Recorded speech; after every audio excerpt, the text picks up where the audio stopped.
தேவகோட்டை அரசு மருத்துவமனையில் மகப்பேறு மருத்துவர் உள்ளிட்ட பணியாளர்களின் பற்றாக்குறையால் சிகிச்சை அளிப்பதில் சிக்கல் ஏற்பட்டுள்ளதால் நோயாளிகள் அவதிப்பட்டு வருகின்றனர். இது தொடர்பான கள நிலவரத்தை செய்தியாளர் முத்துராமலிங்கம் தரும் நேரலை தகவல்களை கேட்கலாம். முத்துராமலிங்கன், முழுமையான விவரங்கள்.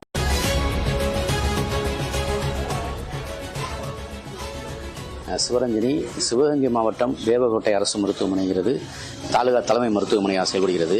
இங்கு தேவகோட்டை நகர மற்றும் சுற்றுப்புற கிராமங்களை சேர்ந்த 200க்கும் மேற்பட்ட கிராமங்களை சேர்ந்த மக்கள் சிகிச்சைக்கு இங்கே தான் வரணும். இங்கே பொது மருத்துவம், அறுவை சிகிச்சை, குழந்தைகள் பிரிவு, மகப்பேறு பிரிவு இருக்கிற 19 வகையான வழங்கி வருகிறது. கடந்த ஆண்டு முதல் மருத்துவமனையில் மகப்பேறு பிரிவு சிறப்பாக செயல்பட்டது. தற்பொழுது இங்கு பணிபுரிந்த மகப்பேறு மருத்துவர் காரைக்குடியில் உள்ள அரசு மருத்துவமனைக்கு தற்காலிக பணியிட மாறுதலுக்காக சென்றவர் மீண்டும் இந்த மருத்துவமனைக்கு வரவே இல்லை. அதனால் கடந்த 2 மாதங்களாக மகப்பேறு பிரிவில் மகப்பேறு மருத்துவர் இல்லாத சூழ்நிலையில் தான் இந்த மருத்துவமனை செயல்பட்டு வருகிறது. அதனால் சுற்றுப்புற பகுதிகளை சேர்ந்த கர்ப்பிணி பெண்கள் சிகிச்சைக்கு வருவதற்கு கொஞ்சம் தயங்குகின்றனர். ஏனென்றால் இங்கு பிரசவத்திற்கு வரும் கர்ப்பிணி பெண்களுக்கு பிரசவம் பார்ப்பது செவிலியர் தான் பிரசவம் பார்ப்பதால் மருத்துவர்கள் இல்லாத சூழ்நிலை பிரசவம் செவிலியர் பார்ப்பதால் கர்ப்பிணிகள் பிரசவத்திற்கு வருவது தயங்குகிறனர், அச்சப்படுகின்றனர் என்றே கூறலாம். அந்த அளவுக்கு இங்கு மகப்பேறு பிரிவில் மருத்துவர் இல்லாத சூழ்நிலையால் ஒரு சிக்கலான சூழ்நிலை ஏற்படுகிறது. இது குறித்து நம்முடைய ஒரு பெண்மணி இருக்கிறார், அவரிடமே கேட்போம். அதாவதுமா இப்போ மகப்பேறு பிரிவில் மருத்துவர் இல்லை, இதை பற்றி நீங்கள் எப்படி நினைக்கிறீங்க? வணக்கம் சார். இங்கே நல்லா தான் சார் இருந்தது. கடந்த வருஷங்கள் எல்லாம் நல்லா தான் இருந்தது. ஆனால் இப்போ சில காலமாக தான் இந்த அரசு மருத்துவமனையில் பிரசவகால டாக்டர்கள் இல்லாத காரணத்தினால நர்ஸுகளே வைத்தியம் பார்க்குறதா தகவல்கள் சொல்லியிருக்காங்க. அது ரொம்ப இழிவான நிலையாக இருக்குது. அவங்களால பார்க்க முடிஞ்ச வரைக்கும் பார்க்குறாங்க.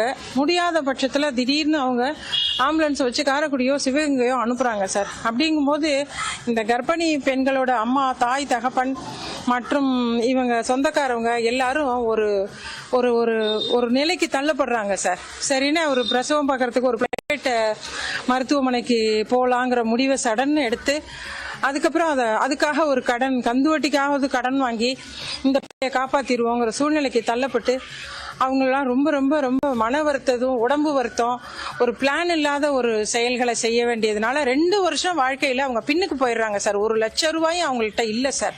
அவங்களாம் அன்னாட கூலி வேலை பார்க்குறவங்க, இல்லை 100 நாள் வேலை திட்டத்துக்கு போகிறவங்க, சுத்துப்பட்டு கிராமம் 200 மக்கள் சார். இதில் இன்னொரு விஷயமும் என்னன்னா, விபத்து காலத்தில் இவங்க என்ன பண்ணுறாங்கன்னா முதலுதவி, அதாவது ஃபர்ஸ்ட் எய்ட் மட்டும் பண்ணிட்டு அவங்கள காரைக்குடியிலையோ இல்லை சிவகங்கை அரசு மருத்துவமனைக்கோ தான் அனுப்புகிறாங்களே தவிர இங்கே எவ்வளவோ வசதிகள் இருந்தும் அதை பண்ணுறது இல்லைங்கிற விஷயமும் நான் பொது சேவையும் பண்ணிட்டு இருக்கேன். டீச்சராகவும் ஹிந்தி டீச்சராகவும் இருந்துகிட்டு இருக்கேன் சார். இதெல்லாம் இது பண்ணி சரியாகி மக்கள் நல்ல இடத்துக்கு வரணும் சார். நல்ல ஒரு சூழ்நிலைக்கு மக்கள் வாழணும் சார். தேங்க்யூ. விவரங்களை வழங்கியமைக்கும் கலந்துரையாடலுக்கும் நன்றி முத்துராமலிங்கம். மேலும்